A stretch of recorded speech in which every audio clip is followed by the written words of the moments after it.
Damn, I forgot now. A couple more people.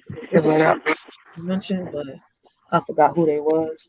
Blessings to everyone on the panel. Not sure who's gonna go first, but go ahead. Okay, first I can start. Hi Maritza. guys, I am Maritza. Be encouraged. I just want to say how proud I am for speaking your truth. Me personally, this whole YouTube experience, I was kind of timid to start a channel, but I knew that, in order for me to start my healing process, that I start telling my story. And I'm sitting here fucking crying, excuse my language, because we have similar stories. I was molested at 4 by my own uncle. I didn't come out with it until I was pregnant at 19.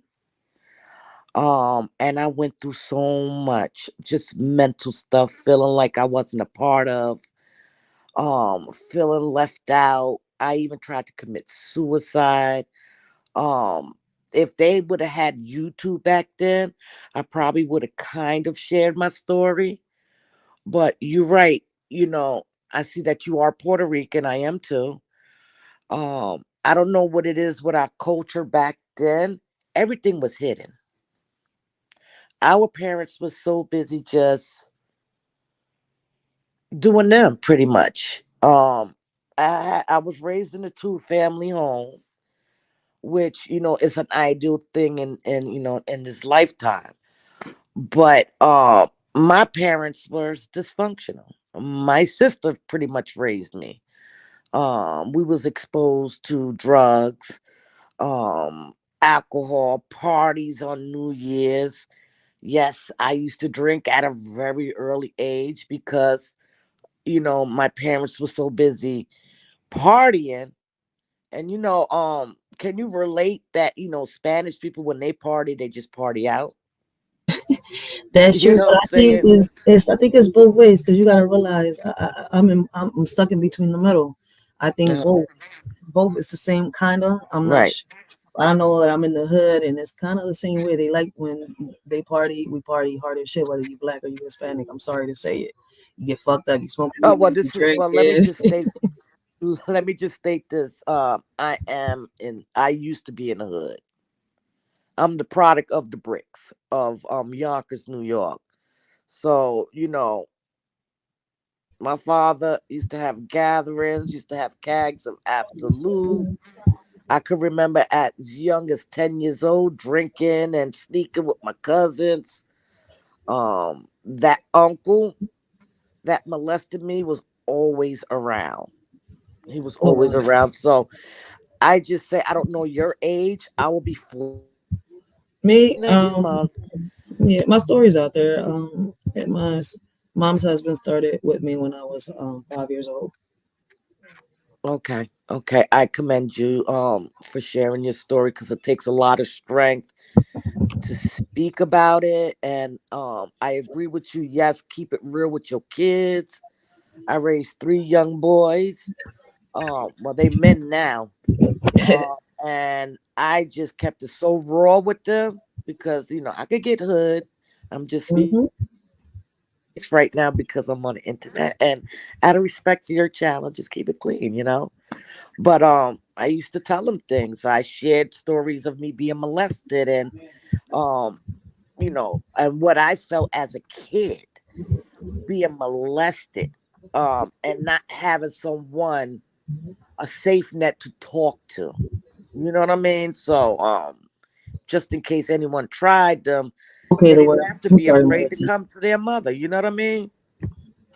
Yes, And I just did things different with them.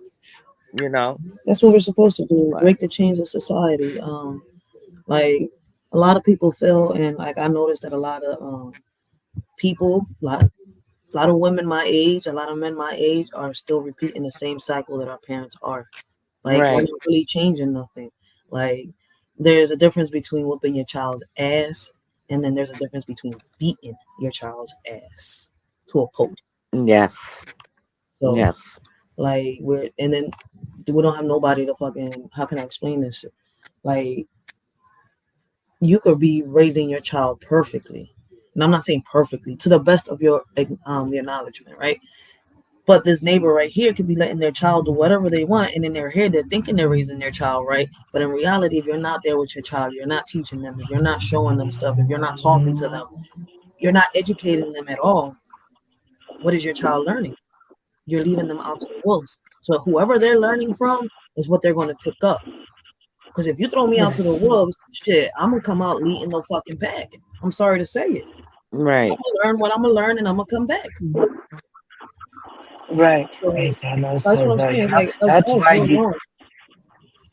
We're way Very wrong. We different. keep pinpointing the finger, trying to look for somebody to blame. When in reality, if we look hard enough in the mirror, we could figure out what we've done and fix them flaws and the mistakes. But we don't want to. We want to find somebody to blame. Right. Right. Which was most of my Right. life. I used to fight. I used to most of all be rebellious towards my mother because I felt like, I know as a mother, I look for the signs because of the experience that I have witnessed in my lifetime. So if my kid is acting out the way or acting out in a way where I start to question it, used to sit my kids down like, what's going on with you? Anybody touch you? Anybody did it? Because of the fear of them being exposed. Um, I blamed a lot on my mother, my dad. My dad, he was there, but he was also physically abusive towards me, which I have managed to forgive him because he did not know I was holding on to the secret. Um, he didn't find out until I was in my 20s. So for Oh him wow. to put two and two together, he started to apologize for the way he used to beat me, which is called abuse. So, I'm proud of you, man. It takes a lot of cojones to just get up here and just tell your story. I do believe that God is using you out to this generation to say it's okay. You didn't crumble. The only thing the only thing that our situations of our past is gonna do for us is for one gonna make us stronger, and it's also gonna be allowed for us to tell our story, because there are, just like I could identify to your story, someone is going to be able to identify and start their healing process to start talking about it. And that's some truth because, like I tell everybody, Right. listen, my mom is my mom. And I know that I got a little lashback from a lot of people. They like, you cried more over the father of your kids when he passed away than what you cried over your mom. I said, y'all gotta really understand, this man took me from hell and saved me without, you know, how can I say it, without knowing the consequences that was gonna come behind it. Right. So at the end of the day, like I tell everybody, like, yeah, he was my blessing and my curse. But when he died, I didn't know nothing else but him. I was with this man since I was 16 years old, all the way until I was 25 years old that he passed away. So at the end of the day, I didn't know nothing more. Like, he taught me everything. He taught me how to cook. He taught me how to clean more proper, how to make a bed the right way. He taught me everything. Things that my mom should have really taught me. Like, my mom taught me how to cook. Yes, she was a chef and everything. But what I'm trying to say is that um how can I say it? He brightened my horizon when it comes to that. He made my passion even more deeper because now I cook Mexican food. I can cook Italian food. I can cook soul food. I can cook Puerto Rican food. Like, I'm not just doing, and that's the same thing my mom was doing. But at the end of the day, like, she had her own technique. He taught me you don't have to do exactly what your mom does. You got your own talent. Put the twist to it.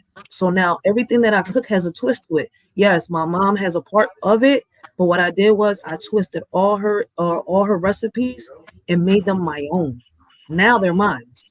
But hers are still there. I remember them. So I didn't. You see where I'm coming from? So it's like he made me grow up.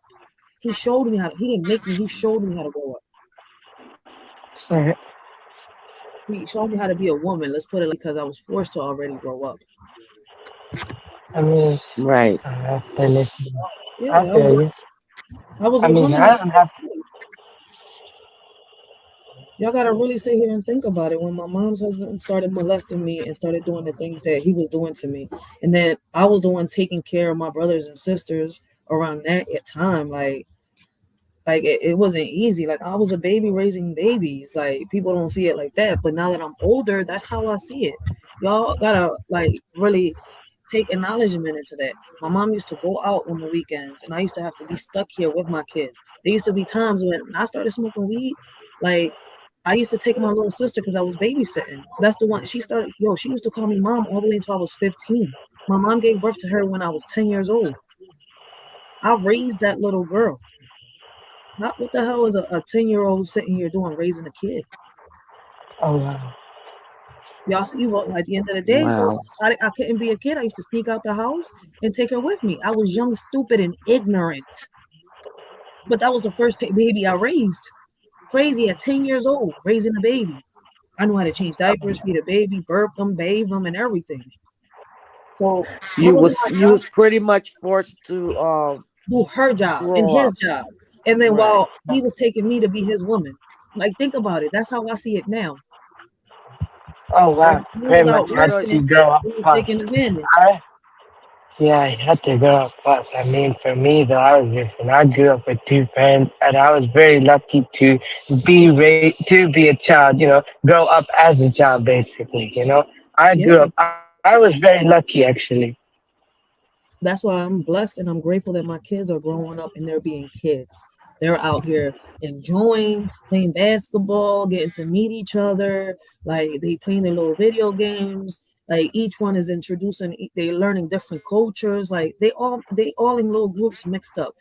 There's no just Puerto Ricans and just only blacks. No, they mixed up. In this one little group, you got a little white boy, maybe two. You got two or three black boys. You got two or three Puerto Ricans. You got two or three little Chinese boys. Then you got the ones that are like mixed and biracial or whatever y'all want to call them. So either way, they right. don't see the color of their Right. skin. And that's Right. what I want people to start looking. We're looking at the color of the skin. They not even looking at that. They're not paying that shit no mind. Yeah, And you know That's what's funny? that we Each and every gotta one of I them, grew.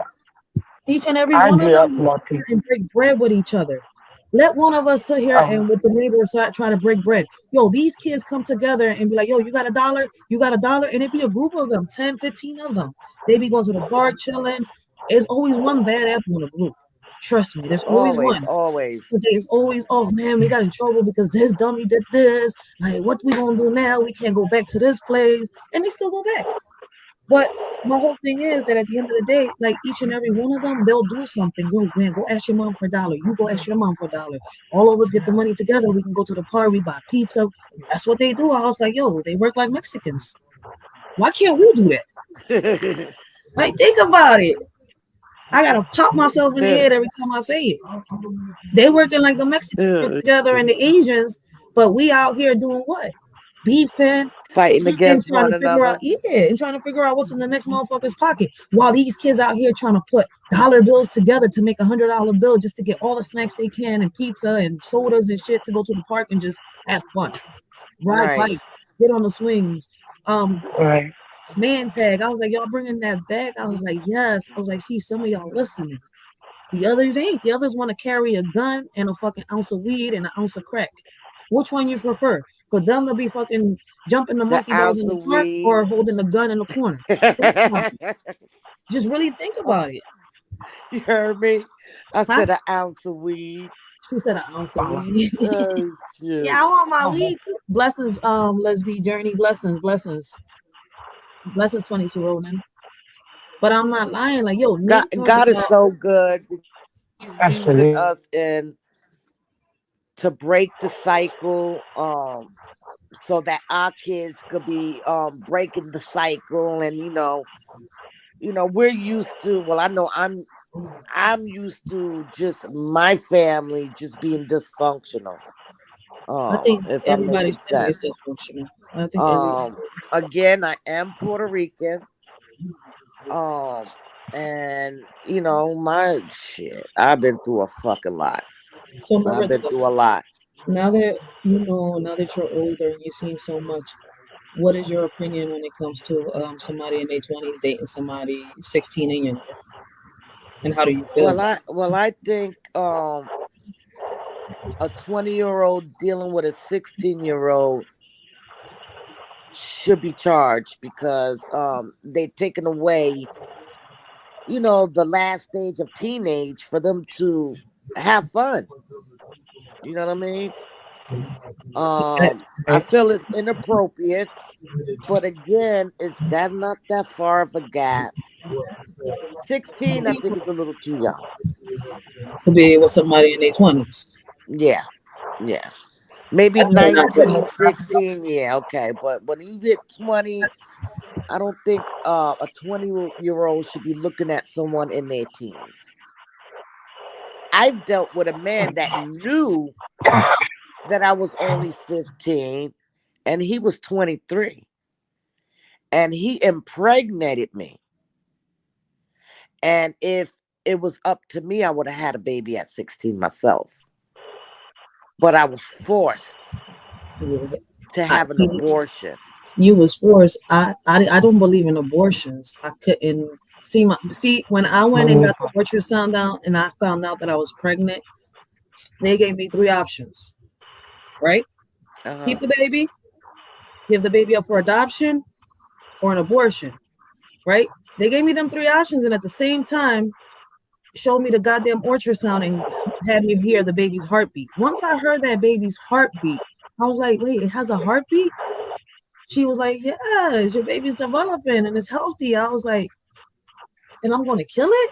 I was 17. See, I didn't give birth I didn't give birth at 16. I gave birth at 17. I got pregnant on 16 going on 17. Yeah, I didn't even have that option, sis. The first time I Oh did wow. hear the heartbeat, I was on the table getting ready to get an abortion. And that left a scar until this day. Yeah, once I heard that Uh, heartbeat, I couldn't do it. And I went by myself the first Shit, I time. was fearing more of what my father was going to do to me because, again, he was very abusive. And there was a lot of people. Yeah, see, that's right there. But at the end of the day, it kind of like prepared you too, and that pain that you had, like, because it wasn't your choice, you was forced into that. So at the end of the day, you didn't even get to make your own decision. You didn't get to make your own choice. I could I say did. I had the choice. I could have kept my baby, or I could have gave it up for adoption, or I could have aborted the baby. I don't believe in abortion. Never did and Well, never will. you made Right. a right decision because your baby was supposed to be here. Oh, and I Um, had complications with that baby. Trust me, like almost had a miscarriage with him and everything. Like I couldn't do nothing. I had to drop out because I was at risk of losing him. Oh wow. And I I still gave birth mean, to him. Natural, 9 pounds, 4 ounces, 26 damn. and a half inches long. That's how long that baby was.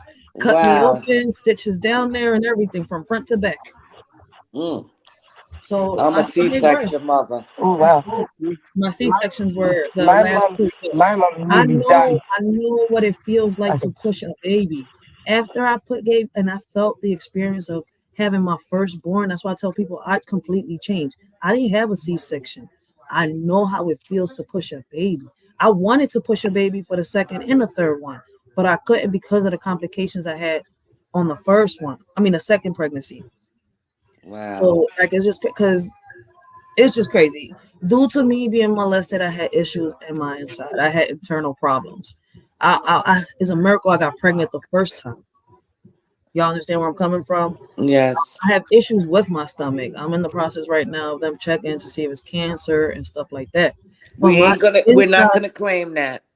We're not my gonna claim that. insides got torn up because of what he did to me when I was little. So, And if you don't mind me asking, is this asshole still alive? oh Sorry. yes, he is, and he because of my mom messing up, my mom thinking of a child support check. He's an immigrant. He's here. The only way he stays here is him being married. My Wow. mom was his green card. Mm.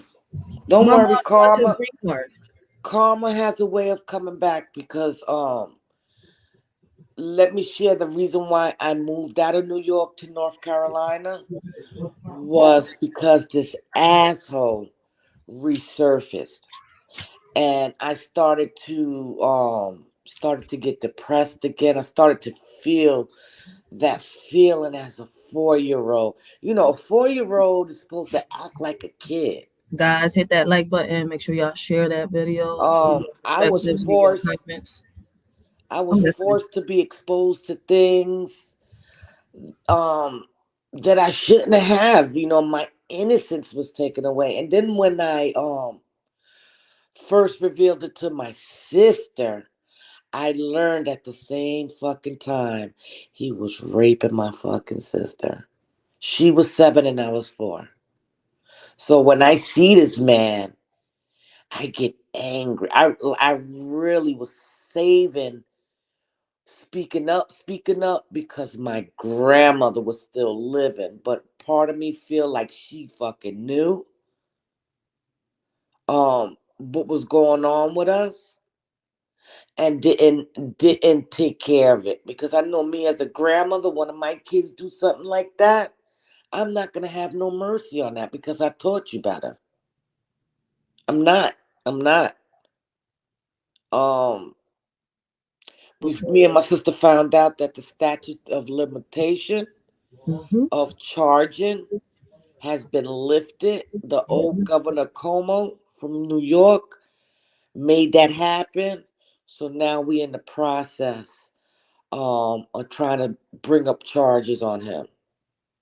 You could My sister's kind of nervous, but I'm you could always reopen that case. For those of y'all that uh don't know, if y'all was the R word when y'all was young, or uh as a teenager or something, y'all can reopen a case. The only thing with that is y'all will have to testify in front of a jury, in front of a judge, in front of and my sister is really scared. that's what makes people nervous. And I agree with Maritza. She's not I'm lying at all right. what she I'm was the saying. one that they call the little loquita. I'm the one, the crazy one. This is the label that they have put on me because I started talking. Yeah, because I'm to a point that I don't give a fuck. listen, Fuck my family. I say that too. Not all of them, because some of I them say that I too. they understood. Yeah, You I say understand what that I'm too. saying? But my aunt, she could suck my dick. Oh shit, Oh, no, I'm I don't got sorry. that. I ain't mean to say Maritza that. funny. But you feel what I'm saying? The anger is Yes, still there because me as an aunt and my niece going through, being rebellious, you don't want to always sit there. there and talk to your niece to figure out what's going on. I had to hold this secret until I was pregnant. I Mm-hmm. promise you. And What you when I do is you can. released it, it was like all the old feelings started to kick up. Like, why did it have to happen to me? Why did I have to grow up so fast? Why did I have to be like this? Why did I have to feel insecure? Why I was so promiscuous? You got traumatized. I got totally traumatized. It's not until I moved that God allowed me to see my life outside of it, to say, you Exactly. know what? I'm not a victim because I'm still here to talk about it. You're a warrior. I'm You're a I'm survivor. still here to educate my boys, to make sure if something happened to them that they'll be able to come to me or their father with anything, you know. And I was very not strict, but I was living in the hood with my kids. I'm not letting your asses out. Shit happens when you're not in my presence. You know what I mean? So That's I true. had to teach them, show them. Look at what's going on. You want to be like that? You do this, you do that. You have consequences. You know.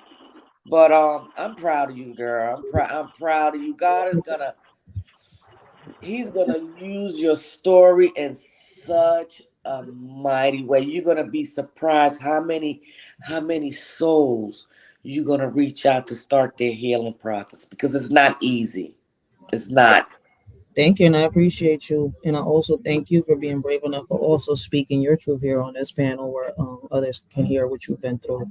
Yeah. And like I was telling everybody, like, listen, like, the issues that I had was, and the reason why I felt so easy head over heels with my baby pops was, like I said, I felt as though he was my savior. And like I think it was Young Riaz or somebody said I don't see your situation being predatory, because Uh it huh. was, he was kind of tricked into it. We both fell for each other after months, and then when I got pregnant, then he found out my age. It was kind of like crazy. He didn't know It what was to. kind of like too late because your hearts was already in it. Yes. So it was kind of like the adults set us up on this shit. They should have known better. But Right. I was young and ignorant at that time. I wasn't thinking like this at the end of the day. But before I met him, I had an order of protection, because even though I didn't win the case, because my mom messed up in the court because of what she said, they had to drop the case and the charges. But the judge believed me. The lawyers believed me, and they decided to give me an order of protection. Okay. Like when they sat there and they talked to me, they looked into my eyes, like they seen how I was. They even put me into treatment and all that. Like they diagnosed me at the age of 6 being antisocial. They diagnosed me bipolar, suicidal, because I was suicidal all the way until I had my first son. And people be like, that's why I say that my baby pop saved me. He really did save me, because the last time I attempted suicide was when I found out I was pregnant. I had a whole panic attack, and I voluntarily put myself into a hospital, and I voluntarily took myself out when I thought that I was ready, because they wanted to medicate me, and I didn't want to have medication in my system while I was pregnant. So Right. No, I totally yeah, I was understand. young. I didn't agree with the medication. I was trying not to depend on medication. I was already starting to smoke weed and drink and stuff like that, but I wasn't feeling me. So like I told people, they like, you don't drink, you don't do that. No, I only smoke weed, because at the end of the day, my doctor knows it. My therapist knows it when I had one. I don't have a therapist no more because I got so much going on. But I used to always go to a therapist and talk. That's why I say I'm blessed. Like therapy does work. Medication, don't shove that shit down y'all kids' throat. At Nah, shit. the I end of the tried day, it one time and like I felt like I shouldn't have took it. exactly, like they had me on Clonopins, Xannies. They had me on everything, Seroquels. They had me on so many things that is not even a joke. I don't want this shit. I don't want Right. none of it. I could do it on my own. What I do now is I don't give a fuck. Listen. Call me Dej Lobe. I smoke an ounce every 2 days. I don't give a fuck. No shame in my game. I'm Girl, honest about you this shit. ain't listen. I'm not asking for it. I don't beg for it. I don't borrow it. I don't owe nobody When for it. God is It's ready my own. to remove it from you, he will remove it. I'm not ashamed to say that I am a Puerto Rican Rasta myself. I don't hide. I feel like, if I'm going to be a content creator, I'm going to be raw. I'm going to look, I'm just another Facts. beggar trying to find bread. Well, if you don't Yes, know I him, you believe know in who you would God. love so much. I have a If, relationship with him, and if you there's don't know still this guy, some listen. things that I'm still going to have to work on, but he's not casting me out because he's still using me. You know who you would love to watch? Nate the Great Podcast. You gotta go watch him, yo, because Am I connected to him? Let me see. I'm No, not sure. I can even if I see, I'm gonna totally come out of it. But I'm gonna see if I'm connected. I do believe I am. He's right there. Nate, if you still on the chat, drop your link. The word drop your link. Let me see. But even if I try to tap into the link, my it's gonna throw my ass out. But no, I'm what I'm trying looking to say at it is from like that way when he's I really raw and uncut. Like you should check Nate out. He talks about so many things that happen around us, especially his community. He talks about the kids. He brings awareness about so many things. And what I love about Nate the Great Podcast is that he's raw and uncut. He don't give a fuck what anybody says. He'll tell you to your face, you're right, you're right, you're wrong, you're wrong. Right, that's how it's supposed to Love it. be. We Like supposed to agree to disagree. Hey, listen, I don't want him to allow me to keep um talking stuff that's untrue. Correct me. facts. Shit. I don't need But I don't need pretenders. And as we see in on YouTube, a lot of demonic stuff is going on. I'm like steering away from that. Um and I'm starting to link up like people like you that has a story to tell, that if I'm subscribed to you, that means I see that light that God has inside of you. And it's not ironic that we are crossing paths with similar stories. This was God ordained for us to cross paths so that we can send out a message that it's okay to tell their story. It's okay to share because you're saving somebody else the headache that